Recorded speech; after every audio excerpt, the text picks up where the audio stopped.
Hello everyone and welcome to Sinful Gaming. I hope you're all doing well, I hope you're all staying safe, and most of all, I hope you're all fighting that war against the grey. Today's video we're going to talk Start Collecting Age of Sigmar Warcry, and today we're going to take a look at the Tarantulos brood and see how we can use it to start playing some Warcry.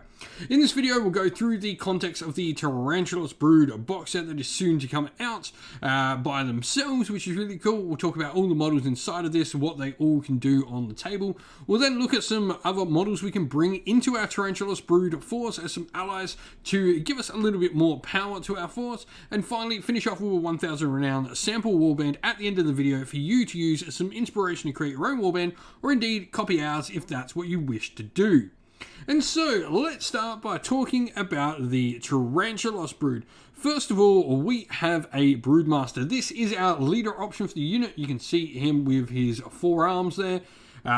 He's pretty solid. 18 wounds, toughness 4, 6 move. He's got his brood weapons for 6 attacks at a 1-inch range, strength 4, 2-4 on the damage. Pretty solid. On top of this, he's got the creeping summons ability that he can use for a triple, where you can pick a friendly spider swarm that's been taken down, set it up once more on the battlefield, hold within 3 inches of this fighter, and no longer counts as being taken down. Pretty cool stuff. He can just keep summoning more spiders to the table for you. We then get 2 Doomweavers. These are the 2 models on the bottom left, the 2 fighters. You can see there we've got the options for Flail and Goad, or with the Trident and Net. The Silk and Strangle Nets are pretty cool, where you can pick a visible enemy fighter within 3 inches of this fighter and roll a dice on a 3+, so they cannot make any move or disengage actions this round. And then we've got the other versions with a Flail and Goad, which is a little bit more fighty than the Trident and Net. The Trident and Net has 2-inch range, 3 attack, strength 4, 2-4. Meanwhile, the Flail and Goad actually has 2 different combat weapons you can use. His Flail with a 3-inch range, 3 attack, strength 3, 1-4, and his Goad with another 3 attacks at 1-inch range, strength 4, 2-4 on the damage. So a few more attacks coming out of that Flail and Goad. We then have the option for a variety of different broodkin. We've got the standard broodkin we can take. They've got no extra options. But then we also have broodkin with Sire, which end up having 3 attacks at strength 4, 1-4 on the damage. Or we can have broodkin with Scythe and Spider Claw, which the Scythe will have 2 attacks at strength 3, 2-inch range, 1-4. Or the Spider Claw at 2 attacks, strength 4, 1-5 on the crit damage there. We've got some really cool abilities we can use around the force for a bunch of different things. All of these fighters can get around and start using Scuttling Symbiosis, where you pick a friendly spider swarm within 6 inch or within 9 inch of the fighter if the value of the dice was 4 or more. The spider swarm can make a bonus move or bonus attack action. Pretty cool for activating those spiders. And then, of course, lastly, we have the spider swarms in the force. Their big thing is they've got a quad called Gift of the Eightfold Watcher, where this fighter makes a bonus attack action. After the attack action, you roll a number of dice equal to the value of its ability. If you roll any 6s, the fighter targeted by this attack action cannot make any move or disengage actions until the end of the battle round. In addition, if you roll 3 or more 6s, allocate 10 additional points of damage to that fighter. Oh boy, that is a lot of potential damage coming out of those spiders. They can be really sort of spiky and damaging. Otherwise, they do have 8 attacks with their Venomous Bite. Yes, 8 attacks. Strength 1, damage 1, 2. Not a lot. And only 8 wounds and a toughness of 1. But, you know, they can go and do some decent damage potentially with all their abilities, which is pretty nice. So a good variety of models, and actually quite a few models for a Warcry warband in this. You know, getting 6 broodkin, 2 Doomweavers, the Broodmaster, and your Spider Swarms, getting, what have we got, 12 models in the set is really good for a Warcry warband. And so, where do we go to expand upon this initial Warcry warband? My first thought would be picking up a second Tarantulos brood box set. For me, I do think having 2 of all the box sets gives you a load of different options. This will give you so many different ways to play.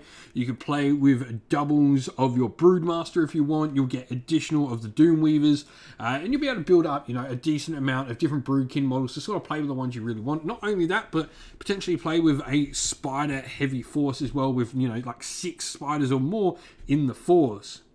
However, looking at the allies you can take, something that the Tarantulos brood generally suffers from is very low toughness. They do not have a lot of models that can stick in a fight for very long. This is why I like looking at something like the Ogroid Myrmidon. First of all, he has a toughness of 6, something like that is pretty much double your entire warband. 35 wounds as well, and he can pack an absolute punch with strength 6. 2 attacks only though, but 3/6 on the damage. He can be a really, really solid option for you to bring in some serious defensive power. Meanwhile, you have the Foamroid Crusher, who's going to provide a little bit more offense. 35 wounds and toughness 6 as well. His Crushing Fists have 2 attacks at strength 6, 3/6 on the damage. Not quite as sort of overpowering as the Myrmidon, but definitely another good option, and substantially a little bit cheaper.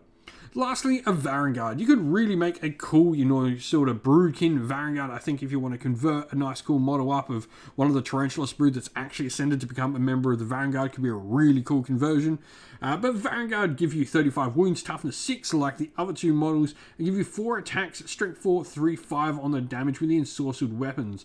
You've got a variety of different abilities that are really going to help punch out a ton of different power out of these models, but for me it's really just trying to add something with big wounds, big toughness into your Tarantulos brood will really help you just be able to survive and keep your opponent busy, because they really can't ignore any one of these 3 pieces. Meanwhile, you've got things like your little spider swarms going around doing the damage and potentially, being a lot more powerful than they first might appear.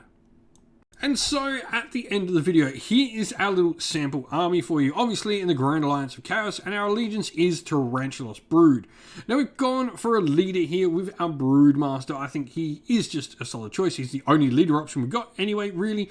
Not going for a double up here, though. I could definitely see warrant for potentially running like double Broodmasters and more Spider Swarms in the Force. I think could be a really cool way to run your Tarantulos Brood. Fighters, we've got 2 Broodkin with Sire and 1 Broodkin with Scythe and a Spider Claw. We then have both our versions of the Doom Weavers. I think they're just really solid. They pack out a lot more damage than your Broodkin. Your Broodkin, for me, do feel like the weak link in the Tarantulos Brood. They just make up bodies most of the time. If I was to try and include another Broodmaster, I'd probably be dropping the Broodkin to get him in there. You would need to drop a substantial amount of those Broodkin, being only 70 and 80, you'd probably need to drop almost all 3 of them, but you probably get an extra couple of Spider Swarms in there as well, thanks to that. So probably get another Broodmaster and another Spider Swarm in there for dropping all your Broodkin. The Doom Weavers, like I said, both of them in there, and then 3 Spider Swarms. And lastly, as an ally, we've got the Ogroid Myrmidon in there. I think he's just great. The issue with Vanguard, obviously being cavalry, they can't climb up things. The Myrmidon can do all that sort of stuff. He's a really, really powerful piece just to have in your force and give you a good defensive buffer for what is a rather flimsy Warcry warband. 125 wounds is pretty decent, a lot of them coming from the Ogroid Myrmidon. And to be fair, a lot of the models do have more wounds than you would expect. Like 8 wounds on a Spider Swarm is more than I expect. And a perfect 1000 renown for this warband. Tarantulos Brood are really fun. They've got some cool abilities, and I think they have a really unique playstyle in Warcry. If you've been playing with them in Warcry, let us know how you've been going, how you would build up your warband down in the comments below. And so that is the end of the video. Thank you all for watching. If you enjoyed it, please don't forget to leave a like and subscribe to the channel, and drop a comment down below and let us know what you enjoyed about the video. If you'd like to come chat more with me and other members of our little community here at Sinful Gaming, we've got a link to our Discord server down in the video's description. And if you'd like to help support the channel in another way, you can do so either by joining Patreon or YouTube members, or purchasing something from our Ko-fi web store. All of them are linked in the video's description. Thank you all for everyone who chooses to help support the channel. As a special thank you to those people who have supported via Patreon and YouTube members, we'd like to give a special shout out to them all. So a shout out to our patrons: Christian Weir, James, Soren, Greenskins Gaming, AJC, Kenny Lowe, Owler and Shop First, Andrew Bowen, Nathan Fee, The Rising Ape, Cure Dynamic, Agu, Anthony B, Anton Nielsen, JJ Austrian, Average Wargamer, Domir, Mark Harvey, James Cater, Dyna226, Derek, and GRP390. A special thank you to our YouTube members: Green Roots Gaming, Kenton Young, Chris Wallace, Ronya, Vinny, Lock Lorick, The Johnny84, David Ellsworth, Revenar, Wolfric Nick, Broken Chef, Ariana Edwards, Sean Scott, Pink Nico Fire, and Robin Mankiller as well. Lastly, a special shout out first of all to Lady Witchfox Art, who does all the amazing artwork for the channel you see, and to Xmorphic, who has done an amazing job at setting up our Discord server for her and making us have a nice place to content and to chat with all of our community. Thank you all for watching. Once again, everyone, stay safe, stay well, and most of all, keep fighting that war against the Grey. Ciao for now.